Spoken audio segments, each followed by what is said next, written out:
Everybody, if you will, please think of 5 emotions. 5 emotions. And while you do that, I'm just going to pass out a piece of paper. Please leave it face down. And also, please, if you will, write down your 5 emotions that you can think of on this piece of paper. Now, as you do so, I imagine if you're like most people that I know, will have a pretty easy time coming up with 1 or 2 or 3, and then start to struggle as you get closer to 4 or 5. This is an activity that I've done for years with children, and along with writing down the emotions, they are also tasked to link a color to the emotion. And I've done it for years, and sometimes I'll do it with adults, although we don't usually get into the coloring piece with the adults. Now, something started to happen over the past year. Pop culture began to seep in, and all of a sudden a kid would come into my office and I'd say, tell me an emotion and a color, and they would respond like this. Sadness is blue, joy is yellow, disgust is green, anger is red, and fear is purple. It's from Disney Pixar's Inside Out, and it has forever altered the activity that I would do. What's more, it's altered the activity, but here's a movie about emotions that now, and children are watching it, and I should probably learn to relate to that, and here I am, emotion specialist, so that means I need to watch this movie. Now, as an aside, I hate going to the movie theaters. I don't like the crowds, I don't like the food there, I'd rather wait till it comes out on DVD and watch it at home. As a second aside, thank you to everybody that told me everything about the new Star Wars movie. I was really looking forward to seeing that when it comes on DVD, but now I know everything that happens, so thanks so much. That movie came out some time ago, Inside Out that is, and so I finally got to see it on DVD. And I figured it's about time, well past time, that I review the film, and I'm going to give you just a brief synopsis of the film, and then point out 3 different ideas just from my perspective about how it conveys emotion, how the human body works, and some other thoughts that connect to that. And that's what I'll do in now my overdue review of Disney Pixar's Inside Out.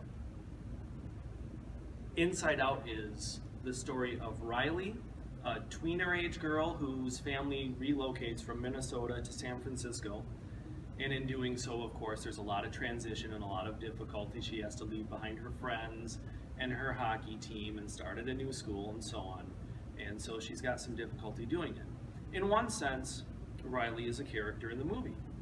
In a broader sense, Riley is the setting of the movie, and the real characters are these personified emotions: joy, sadness,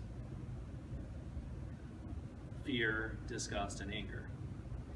Now, these emotions run a control panel inside of Riley, and they determine how she responds to various situations in her life. In this control room, Joy is in charge, and she gives each their turn and understands their purpose, except for Sadness, who she views as a bit of a nuisance.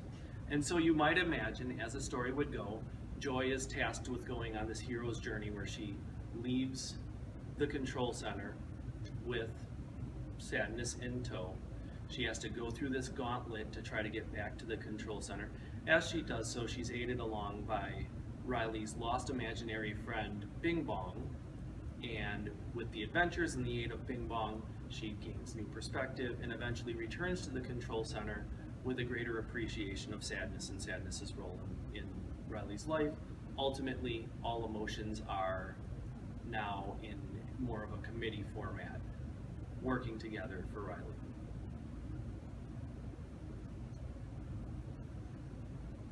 Not a bad movie. In analysis, I understand this is a family film. It's not a neuropsychological lecture. So from that perspective, it does well. I do, however, want to focus on a few things. One of these things, you might have noticed this on social media when the movie was in theaters. Social media is great for snotty, smarmy oversimplifications. They can Jeremiah it on about a variety of things. Here's one that I caught when the movie was in theaters. About the history of Pixar. Pixar, 1995. What if toys had feelings? Pixar, 1998. What if bugs had feelings? 2001. What if monsters had feelings? 2003 for Pixar. What if fish had feelings? 2004. What if superheroes had feelings? 2006. What if cars had feelings? 2007. What if rats had feelings? 2008. What if robots had feelings? 2009. What if dogs had feelings? 2012, what if Scotland had feelings? And finally, 2015, what if feelings had feelings? I don't even remember all those movies. If you do, you probably have kids, and all the credit to you for remembering these movies. Yes, in this movie, feelings have feelings. And they have to because they're characters in a movie. In a movie, if you're gonna have it hold up, have the characters hold up, they have to exhibit a range of emotions. So naturally, they're going to have emotions. Another point, however, is that these are 5 emotions. Go ahead and turn over that piece of paper that I gave you. I've given you a full page of, I gave you duplicates, but they're all the same. A full page about emotions. And I've got, I believe, 18 categories there, and plenty listed among those. Suffice it to say, there's a lot of emotions, or a lot of ways to express what one's going through. And so any one of these characters, of course, could exhibit a range, but also let's just say it's safe to say that there's a lot more than 5 emotions that any one person goes through. In fact, you're probably going through more than 5 at this moment, you don't even realize it. What I also notice, and I always find interesting in this movie, as well as when I've been doing this with kids for over 11 years, and they always identify what could be called a positive emotion. That positive emotion is happiness or joy. But take a look at that sheet, and I'd like to challenge any of you to just go ahead and take a look at that sheet and study any of those emotions that you might call a feel-good emotion. And as you notice that, perhaps you'll notice yourself going through a variety of those over the next week. And I'd just be curious to see how that might impact you if you notice those other pieces and their role in your life.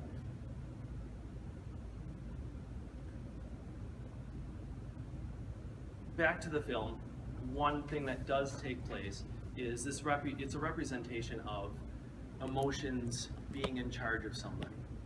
Now, what's more accurate to say is that there is a part of your brain that has a regular interface with emotions. It understands and responds to and decides what to do with various emotions. It's called the prefrontal cortex. It's located right here. And really, one might say it's the most important part of the brain because emotion has such an important role. I'm going to take a step back and describe really quick evolutionarily where emotion comes from. That emotions work much more quickly than weighing out ideas. Imagine 2 of your potential ancestors standing in front of a hungry lion. One of them carefully weighs the possible consequences of remaining in the presence of this lion, while the other one feels fear and responds to the fear. Who survives? The one who weighs the consequences? Oh, no. Exactly. I was thinking the first one, because he would do what was logical, and maybe that's run away. Right. It's the second one. But by the time he determines running away is the best, he's eaten. So that's where emotion comes in. Now, it fills a lot of other places in our life, and so you are constantly responding to and calculating the best moves based on, I'm feeling this and I'm doing this. And you're doing it right now. And I'm doing it right now, realizing that I've come to that point where I've passed the allotted time and I have a decision to make, and my decision is I'm just going to keep on going and do what I'm going to do. Back to that prefrontal cortex right here, I have a colleague who has created a metaphor. She calls it a pilot, which is great because some people aren't going to get into the neurological talk, but if you can envision yourself as an airplane, every piece of the airplane has a role. And she roughly says, emotion is over here on this wing, thoughts are over here on this wing. But the pilot is responsible for the very complex task of getting it off the ground, not crashing, turning where you need to go, navigating a storm, communicating to air traffic control, eventually landing safely where you want to be. That's your prefrontal cortex. Something else that I find interesting, or you might find interesting, there's a disorder that's become more and more popular in the past 30 years or so that is well understood as a slow working prefrontal cortex. Anyone know what that is? Attention deficit hyperactivity disorder. And that's why with the slow working prefrontal cortex, this person that you think is really hyper can take a stimulant and calm down, because that stimulant gets that prefrontal cortex working more quickly and keeping up with all this flow of emotions. Hey, that's more stimulating, I want to do that. Well, now the prefrontal cortex is saying that's more stimulating, and now I'm going to wait. Also of interest, the prefrontal cortex doesn't fully develop until around the age of 27. So from that perspective, maybe a more accurate view of Riley would have been all the emotions come back together and they're talking, and then this little character comes up from behind and says, "Hi, I'm PFC. I'm an intern here, but I'm going to be the CEO one day." One more point that I want to get to. It's a little more complicated, but I really want to praise the film for doing this because I found it fascinating. At the action climax of the film, Riley is becoming more and more disengaged and just not connecting to anything, staring out a window. And the emotions are frantically pressing buttons at their control panel, and she's getting no response. And as she does so, the control panel starts to turn gray. As I watched this, I found myself actually on the edge of my seat saying, no, don't let it get to that point. And I did that because I know what happens. In my field, this is what we call disassociation. It is a disconnect from one's own emotions, from the world around them, from sometimes memory. And dissociation has really great value, and it can be a great form of self-preservation if you imagine somebody going through a horrible trauma or being tortured or something along that likes. You really don't want to be engaged with all you're feeling at that moment. But I'm also worried for Riley in that moment, because no matter how much hurt or sorrow or pain she's going through, if she can still connect to those, she can work through those. Once you pass that line, then it becomes hard at work, because then you need to reconnect to that emotion and understand yourself better. And that's why I give sheets like this out to adults, because I have adults that can rationalize this, that, and the other thing all day long, but they simply can't connect to what they're feeling and what they're going through. What you might notice pretty commonly as a form of dissociation is daydreaming. Just go off to somewhere else that's more comfortable. Well, it's not connecting. This is also why mindfulness meditation has gotten to be more popular in recent years, that regardless of how cheesy it is, it does help us reconnect. So you're supposed to be in the moment, and what do you notice about this fragrance? And what do you notice with this texture? And how do you feel about this painting? And what are we doing in this moment? Well, it's you reconnecting to all these subtle pieces of emotion so that you can function better, because that dissociation disconnects you from your needs. There's more, of course, in the movie. There's a whole lot about memory and dreams and human interaction, relationships. But for now, I really just wanted to give you those, the understanding the 5 emotions, the way that we actually process our emotions, and my concerns and what happens with dissociation. And of course, give you just a brief summary to let you know that it was a pretty entertaining movie.